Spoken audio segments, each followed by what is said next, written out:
Welcome to IPTV. Bhadrachalam మద్యం syndicate పై తీవ్ర ఆరోపణలు చేశారు సిపిఐ మాస్ లైన్ నాయకుడు శివ. దక్షిణ అయోధ్యగా ప్రసిద్ధిగాంచిన భద్రాచలంలో మద్యం సిండికేట్ దందా పెరిగిందని, కొత్త షాప్ కూడా వెలుగులోకి వచ్చిందని తెలిపారు. గతంలో ఆరోపణలు వచ్చిన ఎక్సైజ్ సీఐ ఇంకా విధుల్లో కొనసాగుతుండడంపై ఆగ్రహం వ్యక్తం చేశారు. ఆయన్ను వెంటనే సస్పెండ్ చేయాలని, లైసెన్స్ రద్దు చేయాలని డిమాండ్ చేశారు. దీనిపై ప్రభుత్వం నిద్రలేకపోతే ఐటీ సోదాలు చేయాలని హెచ్చరించారు. ప్రజలు మద్యం మాయలో పడిపోకుండా చర్యలు తీసుకోవాలని కోరారు. భద్రాచలంలో ఉన్నటువంటి కొంతమంది వ్యక్తులు సిండికేట్గా ఏర్పడి మద్యాన్ని ఈరోజు భద్రాచలంలో ఏరులై పారుతున్నటువంటి పరిస్థితి కనబడతా ఉంది.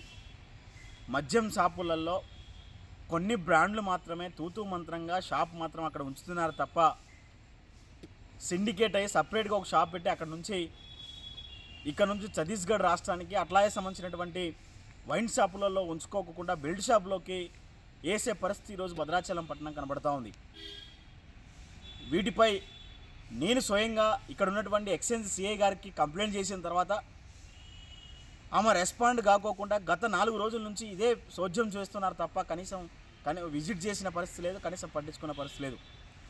రెండోది, గవర్నమెంట్ సంబంధించినటువంటి అధికారులు ఏదైతున్నారో ఎవరైనా సమాచారం ఇస్తే అది గోప్యంగా ఉంచాల్సినటువంటి అధికారి డైరెక్ట్ సిండికేట్ సంబంధించినటువంటి సీతారాములకు ఫోన్ చేసి వెంటనే చెప్పడం, ఆయన వెంటనే మాకు సమాచారం ఫోన్ చేసి అడగడం అనేది కూడా జరుగుతూ ఉంది. దీనికి సంబంధించిన దాంట్లో ఎవరైతే ప్రశ్నిస్తారో వారు మమ్మల్ని డబ్బులు అడుగుతూ ఉన్నారు, బెదిరిస్తూ ఉన్నారని చెప్పేసి ఒక మాట ముందేసి ఈరోజు చేసే పరిస్థితి, దౌర్భాగ్యమైన పరిస్థితి కనపడతా ఉంది. కాబట్టి ఎవరు డబ్బులు అడుగుతున్నారో, ఎవరు బెదిరిస్తున్నారో, ఎందుకు జరుగుతుందో అనే విషయాన్ని పక్కకు పెట్టేసి అసలు ఇక్కడ జరుగుతున్నటువంటి అన్యాయంపై సంబంధించినటువంటి మాట్లాడుకోకుండా ఈ విషయాన్ని ముందుకు తీసుకొచ్చి ఆర్థిక సౌలభ్యాలు పెట్టుకొని ఉన్నటువంటి ఎక్సైజ్ సిఐ గారు మొత్తం కూడా ఈరోజు కనుసందుల్లో నడుస్తున్నటువంటి ఈ సిండికేట్ వ్యాపారాన్ని నిలిపివేయాలని, బంద్ చేయాలని చెప్పేసి కూడా CPML mass line party demand చేస్తూ ఉంది. దాంతోపాటు ఇక్కడ జరుగుతున్నటువంటి ఈ భద్రాచలంలో 5 షాపులు ఉంటే 6వ షాపుగా అవతరించినటువంటి పరిస్థితి కనబడతా ఉంది. సిండికేట్ ఈ సంబంధించినటువంటి ప్రభుత్వానికి సంబంధించిన దాంట్లో ఉద్దేశం ఇక్కడ ప్రజలందరికీ అన్ని సంబంధించినటువంటి బ్రాండ్లు ఉంచాలని చెప్పేసి ఒక పక్క ఉద్దేశంతో పెడితే ఈరోజు కొంతమంది సంబంధించినటువంటి వ్యక్తులు మాత్రమే ఆ సిండికేట్ ఏర్పడి లక్షల కోట్ల రూపాయలు ఈరోజు అవినీతికి పాల్పడతా ఉన్నారు, ఆర్థిక దోపిడీకి పాల్పడతా ఉన్నారు. కాబట్టి దీని మీద వెంటనే సిబిసిఐకి సంబంధించినటువంటి విచారణ జరిపించాలి. ఇన్కమ్ ట్యాక్స్ సంబంధించినటువంటి వారు కూడా ఖచ్చితంగా ఆ షాపుల మీద దాడి చేయాలని చెప్పేసి కూడా నిర్వహించాలని చెప్పేసి కూడా CPML mass line party demand చేస్తూ ఉంది.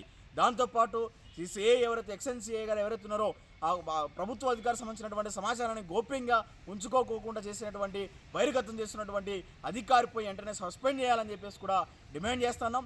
దాన్ని నడిపించేటువంటి సీతారాం మీద కూడా కేసు బుక్ చేసి సంబంధించినటువంటి కఠినమైన చర్యలు తీసుకోవాలని చెప్పేసి కూడా CPML mass line party demand చేస్తూ ఉంది.